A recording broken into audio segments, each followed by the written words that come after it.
So Don, thank you so much for being here. Really appreciate My pleasure. your time.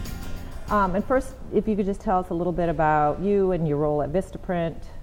Sure. So Vistaprint, in case you don't know, we're a global e-commerce company, over $1 billion in revenue, and a true multinational. So the majority, our biggest market is the U.S., but we have probably 45% of our revenue outside of the U.S., so definitely a global company with a global footprint.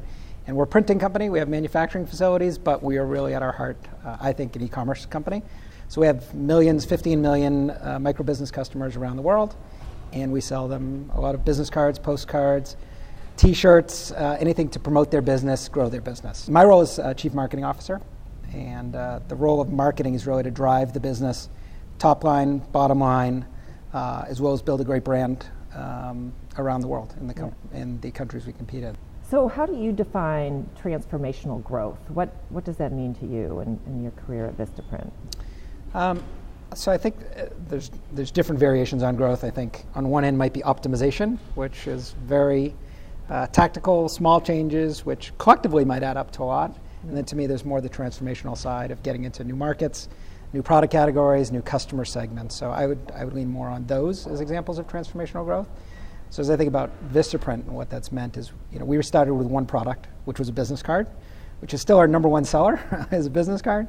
But how we got to be over $1 billion is by taking that and launching new products around it. If you need a business card, you might need something that is a matching product, a matching website, matching postcards and so forth. So there was product expansion.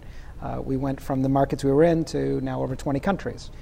We went from the channels, originally we were just promoting online, to now we promote offline. So we've added in new channels, both distribution and for marketing. So every time we've turned on new countries, new channels, new product lines, to me it would be examples of transformational growth. What do you see as the role of brand in driving growth?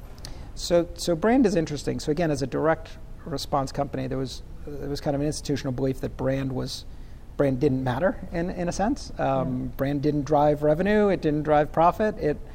Yes, of course you have a brand because every company, there's a perception of it, but actively managing that brand and investing in it was not worth it. It would be better to just put out an offer and say, $10 for 250 business cards and go.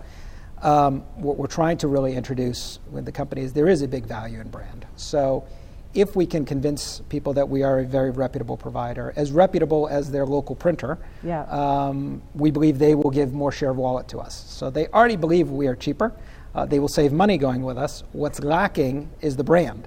What's lacking is the trust in us that they have in their local provider.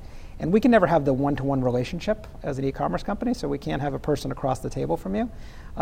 So therefore, it's almost more important for us to have a brand, something to stand behind. So when people think Vistaprint, they think quality, they think someone they can trust, they think great customer service over the phone.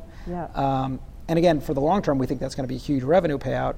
What it means in the short term is we're investing in things that we're not expecting to have revenue benefit. So we're redoing all of our visual identity, upgrading our website with no expectations of short-term gains, but because we believe it will enhance the brand and long-term lead to growth.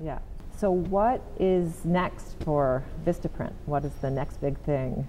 So from a growth perspective, it's in some ways more the same. So it's new products, new channels, new geographies. I think the thing I'm most excited about is new customer segments. So historically, as I mentioned, we're very focused on the small micro business. We think there's an opportunity to go up market a little bit to slightly higher, what most of the world would call small business. So as we start to focus on a different customer segment, I think it's going to open up a whole new world for us in terms of where to grow. How have you thought about the markets that you enter? So our CEO has a fond way of calling it most of world. I like that, MOW. So North America and Europe is where most of our revenue is, quite frankly.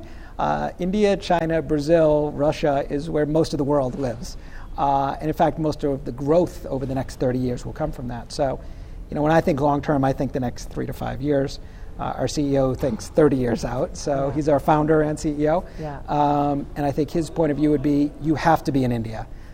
You can't not be in the place where all the growth is going to come from in the future, or you're going to be limiting our growth. What we need to be doing is planting seeds in emerging markets to make sure that when we get to 2020, 2025, Asia, and in particular developing economies, is driving the business. For me, it's about balance. So to say our whole strategy was geography, I think is very dangerous. To say we're done with channels, I think would be dangerous. To say we're done with products. So it's this tension between trying not to do too much because you could get overextended very easily, to picking your spots in each of those vectors and saying, well, if we're going to launch one big product this year, what's the product? If we're going to enter one market this year, what's the market?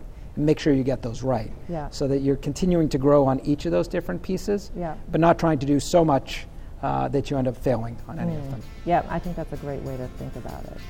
So thank you very much. My pleasure. All right.